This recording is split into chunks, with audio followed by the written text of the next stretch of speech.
বিস্তৃত খবৰলৈ আগবাঢ়িছো অসমত কোভিড-19ত আক্ৰান্ত হৈ আন 3 গৰাকী লোকে মৃত্যুক আকোৱালি লৈছে 101জনলৈ বৃদ্ধি পালে ইয়াৰে হৈতে মৃত লোকৰ সংখ্যা কোভিড-19ত আক্ৰান্ত হৈ মৃত্যু হৈছে কাছাৰৰ মৰ্নিং পোহলেং আৰু ইফালে লীলা পালৰ আনহাতে আনজন মৃত লোক গোলাঘাটৰ হীৰামন ঠাকুৰ বুলি জানিব পৰা গৈছে আন 3 গৰাকী ব্যক্তিয়ে মৃত্যুক আকোৱালি লৈছে কৰোনা ভাইৰাছত আক্ৰান্ত হৈ অসমত ইয়াৰে হৈতে কৰোনাত আক্ৰান্ত হৈ মৃত্যু হোৱা লোকৰ সংখ্যা বৃদ্ধি পালে 101জনলৈ হেহতিয়াকৈ আন 3 গৰাকী লোকে কোভিড-19ত আক্ৰান্ত হৈ মৃত্যুক আকোৱালি লৈছে আৰু মৃত্যু ঘটা লোককেইজনৰ পৰিচয় জনাম কাছাৰৰ মৰ্নিং পোহলেং ইফালে লীলা পালু কাছাৰৰে আৰু মৃত আনজন হৈছে গোলাঘাটৰ হীৰামন ঠাকুৰ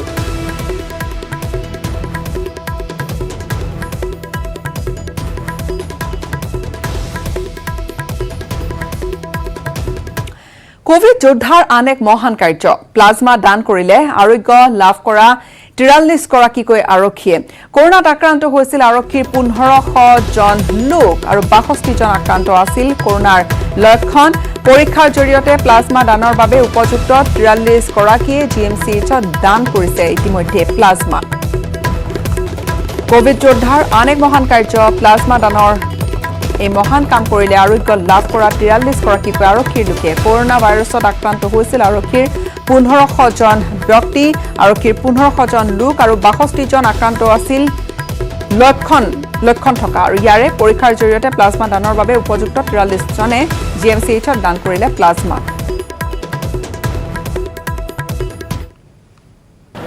অসম আৰক্ষীৰ বিষয়া কনিষ্টবল বা শীৰ্ষতম সকলোৱে যোৱা 5 মাহ ধৰি কোভিড যুদ্ধত তেওঁলোক লাগি আছিল 1500 জন ব্যক্তি ইয়াত আক্ৰান্ত হৈছিল তাৰ পৰা 62 জন সিম্পটমেটিক পেশেন্ট আছিল তেওঁলোক কোভিডৰ যুদ্ধত সহায় কৰাকৈ প্লাজমা ডনেট কৰাৰ কাৰণে আগবাঢ়ি আহিছিল আৰু আজি আমি প্ৰায় 43 জনক প্লাজমা ডনেটৰ কাৰণে উপযুক্ত বুলি পৰীক্ষা কৰাৰ পিছত গম পালো আজি অসম পুলিচে যি এক মানৱতাৰ মহান বাণীলৈ আগবাঢ়ি আহিলে তাৰ বাবে আমি তেখেতসকলক ধন্যবাদ জনাইছো পবিত্ৰ ঈদৰ দিনা জুৰিয়াত ঘটি গল অঘটন হুটিৰপাৰ তালতলত ই-ৰিক্সা বাগৰি কৰুণ মৃত্যু ঘটিছে আকলিমা বেগম নামৰ এটি 9 বছৰীয়া শিশুৰ নাৱত উঠি খেলি আছিল শিশুটিয়ে নাৱৰ ওপৰত ই-ৰিক্সাখন বাগৰি পৰা শিশুটিৰ মৃত্যু ঘটে চালকবিহীন ই-ৰিক্সাখন একাংশ শিশুই মথাউৰিৰ পৰা ঠেলি পেলাই দিয়া সংঘটিত হৈ গল এই কৰুণ ঘটনাটো ঘটনাস্থলীত আৰক্ষী উপস্থিত হৈছে মৃতদেহটো উদ্ধাৰ কৰি মৰণোত্তৰ পৰীক্ষাৰ বাবে প্ৰেৰণ কৰে নগাঁওলৈ কিন্তু এই ঘটনাই ব্যাপক এক শোকৰ পৰিৱেশৰ সৃষ্টি কৰিছে শোকাহত কৰিছে পৰিয়ালবৰ্গৰ লগতে গোটেই অঞ্চলবাসী অঘটন ঘটিল জুৰিয়াত নাৱত খেলি থকা অৱস্থাতে গাত পৰি যায় এজন শিশুৰ এখন ই-ৰিক্সা চালকবিহীন আছিল অৱশ্যে ই-ৰিক্সাখন আন কেইটামান শিশুৱে তাত খেলি আছিল আৰু তেনেতে ঘটি গ'লে অঘটন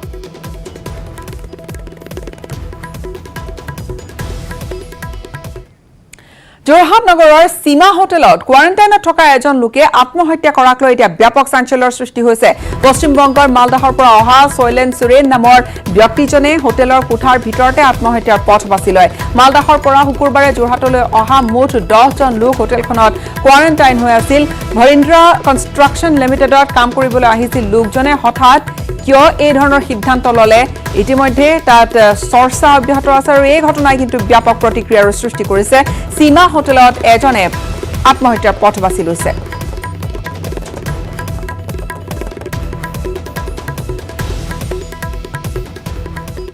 ডিব্ৰুগড় লক্ষীনগৰত এক ভয়াবহ দুৰ্ঘটনা দক্ষ আৰক্ষী সহ পৰিদৰ্শক পূৰ্ণানন্দ শইকীয়া গুৰুতৰভাৱে আহত হৈছে দুৰ্ঘটনাটোত আহত হৈছে আৰক্ষী বিষয়াগৰাকী আৰু আৰক্ষী বিষয়াগৰাকী সংকটজনক অৱস্থাত চিকিৎসালয়ত ভৰ্তি কৰোৱা হৈছে এখন i20 গাড়ীয়ে আৰক্ষী বিষয়াজনৰ ত্যাগ গাড়ীখনত সন্মুখৰ পৰা তীব্ৰ বেগেৰে আহি খুন্দা মৰাৰ ফলতে আহত হৈছে বিষয়াজন বৰবৰুৱা আৰক্ষী থানা নিজৰ কৰ্তব্য সমাপন কৰি নিজ ঘৰলৈ উভতি থকা সময়তে তেওঁ এই দুৰ্ঘটনাৰ মুখামুখি হয়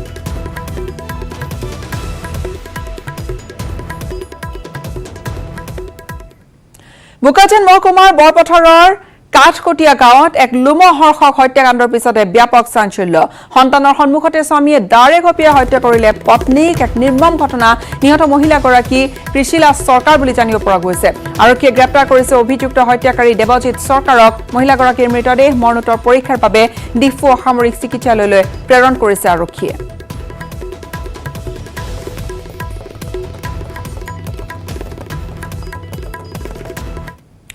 এক ছেপ্টেম্বৰৰ পৰা খোল খাব পাৰে ৰাজ্যৰ বিদ্যালয়বোৰ ইতিমধ্যে বিদ্যালয় খোলাৰ প্ৰাৰম্ভিক চিন্তা চৰ্চা আৰম্ভ কৰিছে চৰকাৰে চৰকাৰী শিক্ষক কৰ্মচাৰীৰ কোভিড পৰীক্ষা অৱশ্যে হ'ব বাধ্যতামূলক 4 মাহে অচল হৈ থকা শিক্ষাখণ্ড পুনৰ আৰম্ভ কৰাৰ চিন্তা চৰ্চা কৰিছে ৰাজ্য চৰকাৰে শনিবাৰে জনতা ভৱনত এক সংবাদমেল সম্বোধন কৰি এই মন্তব্য শিক্ষামন্ত্ৰী হিমন্ত বিশ্ব শৰ্মাৰ 1 ছেপ্টেম্বৰৰ পৰা বিদ্যালয়সমূহ খোলাৰ প্ৰাৰম্ভিক চিন্তা চৰ্চা আৰম্ভ কিন্তু বিদ্যালয়সমূহ খোলাৰ সিদ্ধান্ত হলেও লোৱা হ'ব কেতবোৰ বিশেষ ব্যৱস্থা সেই অনুসৰি বিদ্যালয় খোলাৰ পূৰ্বে চৰকাৰী শিক্ষাগুৰু কৰ্মচাৰীৰ বাধ্যতামূলক হ'ব কোভিড পৰীক্ষা শিক্ষা আৰু স্বাস্থ্য বিভাগে একেলগে কাম কৰিব তেওঁলোকৰ প্ৰত্যেকজনৰে কৰোনা টেষ্টৰ ৰিজাল্ট ৱেবছাইটত থাকিব যাতে গাৰ্জেন সকলে মনত সাহস পাব পাৰে সেইকাৰণে প্ৰথম দিনাখন স্কুলত যোৱাৰ সময়ত ৰাজ্য চৰকাৰৰ অধীনত কাম কৰা প্ৰত্যেকগৰাকী শিক্ষক শিক্ষয়িত্ৰী অধ্যাপক অধ্যাপিকা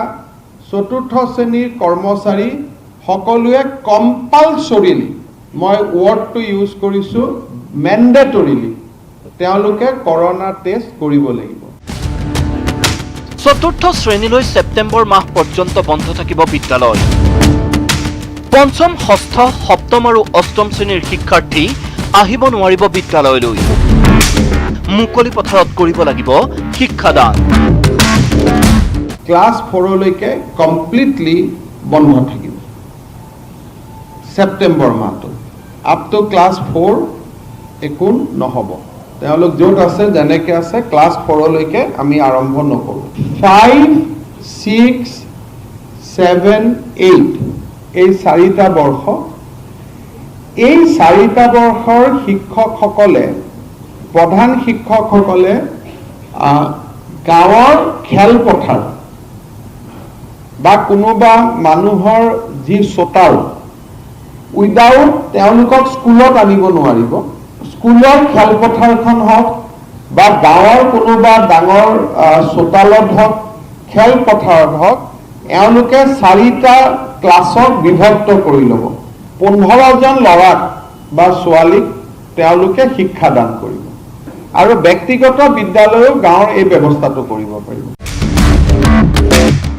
নৱম আৰু একাদশ শ্ৰেণীৰ পাঠদান বিদ্যালয়ত আৰম্ভ হ'ব সপ্তাহত 2 দিন বিদ্যালয়ত চলিব এই 2টা শ্ৰেণীৰ পাঠদান আনহাতে দশম আৰু দ্বাদশ শ্ৰেণীৰ সপ্তাহত 4 দিন পাঠদান হ'ব 3 ঘণ্টাতকৈ অধিক হ'ব নোৱাৰিব পাঠদানৰ সময় 9, 10, 11, 12 9 আৰু 11 এই দুটা ক্লাছ স্কুলত হ'ব 1 ছেপ্টেম্বৰৰ পৰা 9 আৰু 11 সপ্তাহত 2 দিন এওঁলোক আহিব আৰু স্কুলতে ক্লাছ আৰম্ভ হ'ব 9 আৰু 11 স্কুল 6 দিন চলিব সোমবাৰৰ পৰা শনিবাৰলৈকে 2টা দিন এওঁলোকক মাতিব টিচাৰ সকলে এটা ৰুমত 15 জনতকৈ বেছিক বহিব নিদিয়ে তেওঁলোকে সেকশন কৰি দিব য'ত যদি 50টা ল'ৰা আছে 3টা সেকশন কৰি দিব 10 আৰু 12 4 দিন হ'ব যদি সোমবাৰ আৰু শনিবাৰ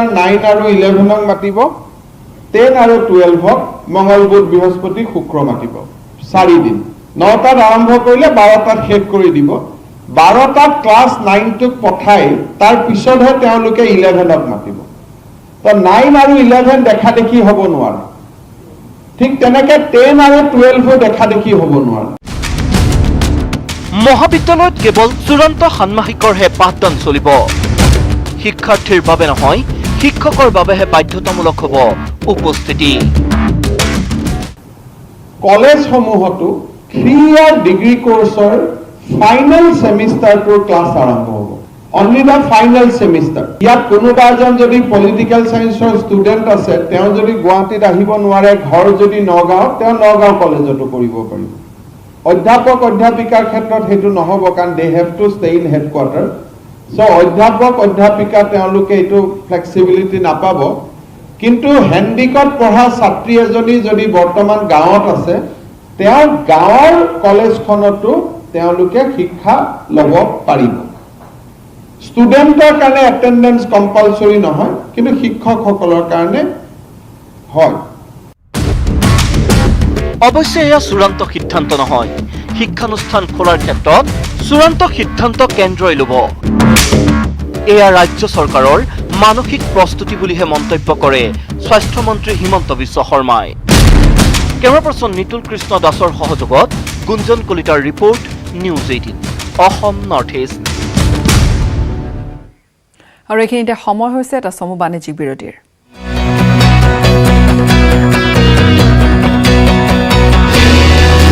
পুনৰ স্বাগতম জনাইছো। নগাঁও জিলাৰ কঠিয়াতলী খণ্ড প্ৰাথমিক স্বাস্থ্য কেন্দ্ৰত চিকিৎসকসহ 4গৰাকীৰ দেহত কোভিড-19ৰ অৱস্থিতি ধৰা পৰিছে। 4জন লোকৰ ভিতৰত এগৰাকী চিকিৎসক আৰু দুগৰাকী কঠিয়াতলী খণ্ড প্ৰাথমিক স্বাস্থ্য কেন্দ্ৰৰ কৰ্মচাৰী বুলি জানিব পৰা গৈছে। আনগৰাকী হৈছে কোভিড আক্ৰান্ত চিকিৎসকগৰাকীৰ গাড়ী চালকজন। আক্ৰান্ত 4গৰাকী হ'ল doctor Plabita Sharma, nurse Anamika Kurmi, laboratory সহায়ক ৰাজু বৰা আৰু গাড়ীৰ চালকগৰাকী হৈছে অজিত চন্দ্ৰ শৰ্মা। বৰ্তমান সমগ্ৰ স্বাস্থ্য কেন্দ্ৰখন সাময়িকভাৱে বন্ধ কৰি ৰাখিব বুলি জানিবলৈ দিছে মহকুমা স্বাস্থ্য বিষয়া ৰমেন বেজবৰুৱাই। ইপিনে চিকিৎসালয়খনত চিকিৎসকৰ লগতে কৰ্মচাৰীৰ দেহত কোভিড-19ৰ উপস্থিতি ধৰা পৰাৰ লগে লগে আতংকিত হৈ পৰিছে কঠিয়াতলী অঞ্চলৰ ৰাইজ।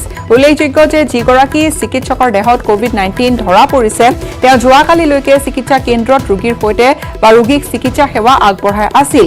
ইয়াকে লৈ এতিয়া অধিক শংকিত হৈ পৰিছে স্থানীয় লোকসকল। 4জন ব্যক্তিৰ দেহত পজিটিভ ধৰা পৰিছে। সেইকাৰণে আমি বৰ্তমান হস্পিটেলখন মানে খন্তেকভাৱে আমি স্থগিত কৰিছোঁ জইণ্ট ডাইৰেক্টৰ ছাৰৰ নিৰ্দেশ মৰ্মে। কাইলৈ আমি চেনিটাইজ কৰাৰ পিছত আকৌ হস্পিটেলখন পুনৰ আৰম্ভ কৰিম। 4জনৰ দেহত ওলাইছে নেকি? এজন বাহিৰা মানুহ, 3জন আমাৰ হস্পিটেলৰ মানুহ। প্ৰদেশ কংগ্ৰেছৰ সভাপতি ৰিপুণ বৰাক উভতি ধৰিলে বিধায়ক পদ্ম হাজৰিকাই। ৰিপুণ বৰা শিক্ষামন্ত্ৰী হৈ থাকোঁতে সন্দেহজনক নাগৰিকৰ বসতিস্থলত বিদ্যালয় পাতিছিল বুলি এক গুৰুতৰ অভিযোগ উত্থাপন কৰিছে বাক্যশাল ৰিপুণ বৰালৈ পদ্ম হাজৰিকাৰ এই ধৰণে। অসমীয়া যুৱকৰ তেজেৰে ৰাঙলী হোৱা চকীঘাটলৈ হাতত বন্দুক নানি ধৰ্মপুথি আনিব লাগিছিল নেকি, এইবুলি তেওঁ প্ৰশ্ন তুলিছে। চৰকাৰে তেওঁৰ সুৰক্ষাৰ বাবে বন্দুকৰ অনুজ্ঞা পত্ৰ দিছে বুলিও প্ৰত্যুত্তৰ দিলে বিধায়কজনে। জামুগুৰিৰ চকীঘাটত খিলঞ্জীয়াৰ ওপৰত সন্দেহজনক নাগৰিকৰ আক্ৰমণৰ ঘটনা সন্দৰ্ভত প্ৰতিক্ৰিয়া প্ৰকাশ কৰিছিল ৰিপুণ বৰাই। তেওঁ বিধায়কগৰাকীৰ হাতত বন্দুক থকাক লৈও কেতবোৰ প্ৰশ্ন উত্থাপন কৰিছিল আৰু তাৰ পিছতে পদ্ম হাজৰিকাৰ এই প্ৰতিক্ৰিয়া। তেওঁলোকৰ অত্যাচাৰ অসমত এয়াই নতুন নহয়, হৈ আছে। কিন্তু এই সাহসটো ক'ৰ পৰা পাইছে তেওঁলোকে? আমাৰ কিছুমান জাতীয় সংগঠন, কিছুমান আমাৰ কৃষকধাৰী সংগঠন, কিছুমান আমাৰ ভুৱা বুদ্ধিজীৱী, এইবিলাকৰ সাহসত আচলতে মতলীয়া হৈ তেওঁলোকে আজি এনেকুৱা আক্ৰমণ কৰিলে সাহস পাইছে। আজি কাজিৰঙাত যেতিয়া এই অবৈধ অনুপ্ৰৱেশকাৰীসকলক উচ্ছেদ কৰিবলৈ গৈছিলে, তেতিয়া আপোনালোকে দেখিছিলে যে অসমৰ কিছু বুদ্ধিজীৱীয়ে নেতা বনোৱা এজন নেতাই কি ধৰণে বাধা দিবলৈ গৈছিলে। আজি সেইজন নেতা জেলত আছে, নহ'লে আজি ইয়াতো তেওঁ খাৰ থাকিলেহেঁতেন এইসকলৰ পক্ষত। আৰু সেইসকলৰ পিছতে আকৌ কিছুমান আমাৰ বুদ্ধিজীৱী জাতীয় সংগঠনে দৌৰি থাকে। সেইকাৰণে এই যে আজি আক্ৰমণ হৈছে, এইটোতকৈ ডাঙৰ কথা সাহসটো ক'ত পাইছে? আজি গৈ আমি বেলেগ দেশত এনেকৈ কৰিব সাহস পামনে? কি ঈদ, কি পূজা বা কি বিহু, সদা ব্যস্ত তেওঁলোক হৈছে আৰক্ষী। তেওঁলোক কোভিড যোদ্ধা। ঈদৰ বতৰত ব্যস্ত আৰক্ষীৰ ব্যতিক্ৰমী ৰূপত গালে জিকিৰ, ল'লে ঈদৰ আনন্দ। আমাৰ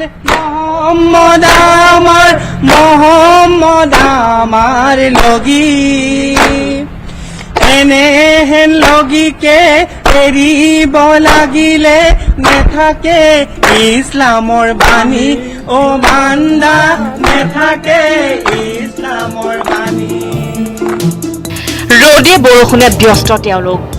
প্ৰতি উৎসৱতে অন্তহীন ব্যস্ততা। পূজা, বিহু, ঈদ সকলোতে মাথো ব্যস্ততা। কোভিড যুদ্ধৰ সময়তো তেওঁলোকে যুঁজ দিছে সন্মুখৰ পৰা বিহুৰ আনন্দত যেতিয়া সকলো মুতলীয়া হৈ থাকে সেই সময়তো এইসকল আৰক্ষী লোকে কৰি যায় নিজৰ কৰ্তব্য বঞ্চিত হৈ ৰয় আনন্দ উৎসৱৰ পৰা পূজাৰ সময়ত বাঢ়ে অধিক দায়িত্ব আজি ঈদৰ দিনটোতো ব্যস্ত আৰক্ষী ব্যস্ততাৰ মাজতেই জিকিৰ গাই আনন্দ ললে এইসকল যান বাহন আৰক্ষীয়ে খেপু মামাৰ জিকিৰতে সুৰ মিলালে যান বাহন আৰক্ষীয়ে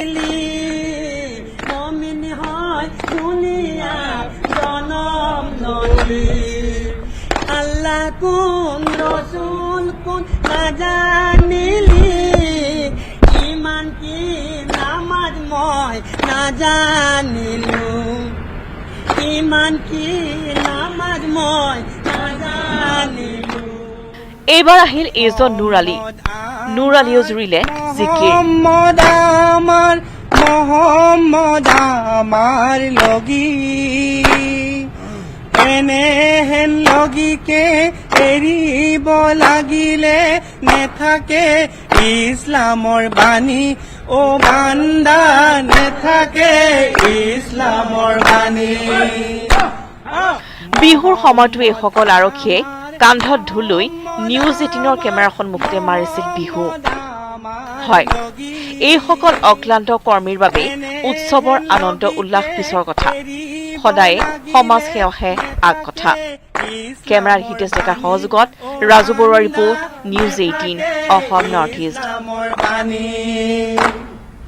হিন্দুকে জ্বলাব আয় আল্লাহ মুছলমানক কুটিব আয় আল্লাহ হিন্দু কি মুছলমান একে আল্লাহৰ ফৰমান মোৰ মনত একেটি ভাৱ ও আল্লাহ মোৰ মনত একে অভিনেত্ৰী ৰিয়া চক্ৰৱৰ্তীৰ বিৰুদ্ধে ইডিৰ গোচৰ সুশান্ত সিং ৰাজপুতৰ একাউণ্টৰ পৰা বৃহৎ পৰিমাণৰ ধন হৰলুকি সন্দৰ্ভত তদন্ত কৰিব এনফৰ্চমেণ্ট ডিৰেক্টৰেটে সুশান্ত সিং ৰাজপুতৰ আত্মহত্যাৰ ন্যায় বিচাৰিলে বিহাৰৰ মুখ্যমন্ত্ৰী নীতিশ কুমাৰে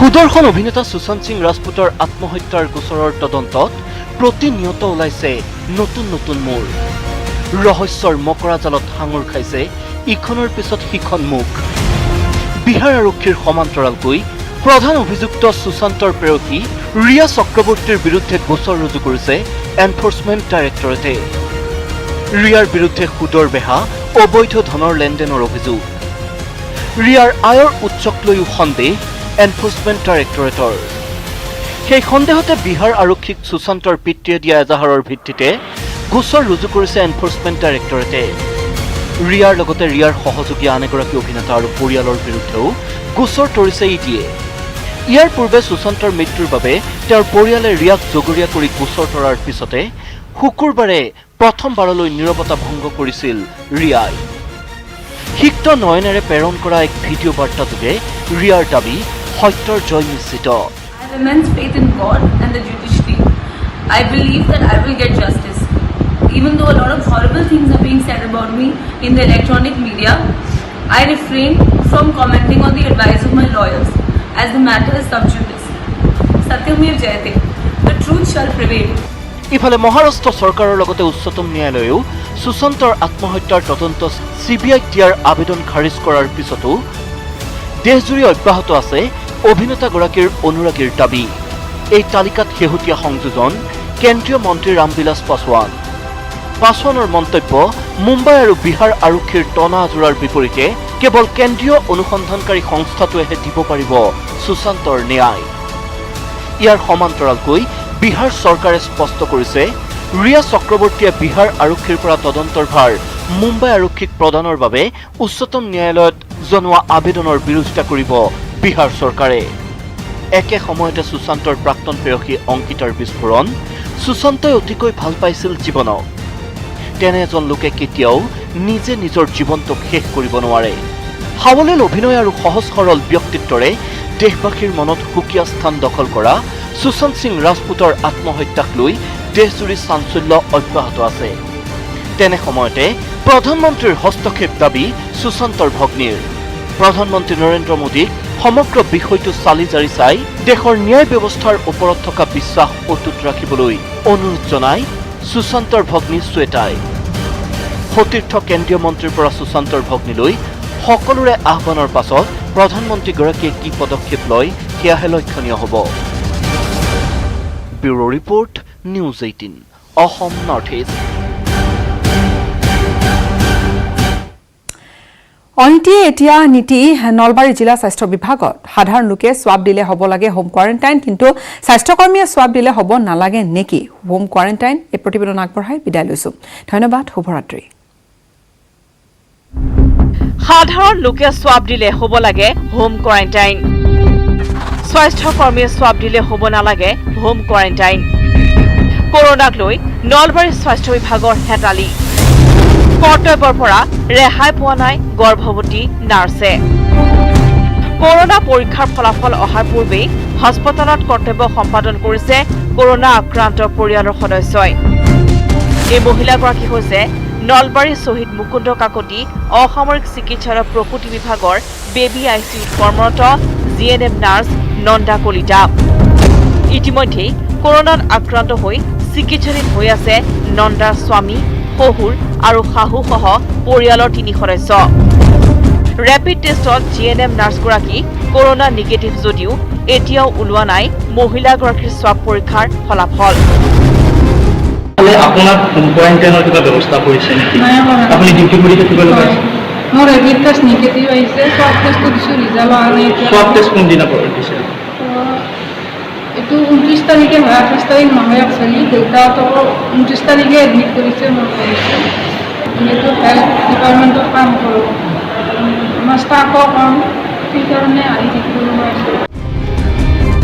নিজেও 6 মাহৰ অন্তঃসত্ত্বা GNM নাৰ্ছগৰাকী, যাৰ বাবে শংকাত দিন পাৰ কৰিবলগীয়া হৈছে অসহায় নাৰ্ছগৰাকীয়ে। 6 মাহ। তাৰপিছত আপুনি ডিউটি কৰি থাকিবলগীয়া আছে। নলবাৰী স্বাস্থ্য বিভাগৰ এনে কাণ্ডত আতংকিত হৈ পৰিছে ICUত চিকিৎসাধীন শিশুসকলৰ অভিভাৱকসকল। ইফালে পৰিয়ালৰ 3গৰাকী সদস্য কোভিড পজিটিভ হোৱাৰ পিছতো আজিলৈকে ঘৰটো কণ্টেইনমেণ্ট জোন হিচাপে প্ৰশাসনে ঘোষণা নকৰাত তীব্ৰ প্ৰতিক্ৰিয়াৰ সৃষ্টি হৈছে। নলবাৰীৰ পৰা ত্ৰিদীপ কলিতাৰ report, news 18 Assam north east.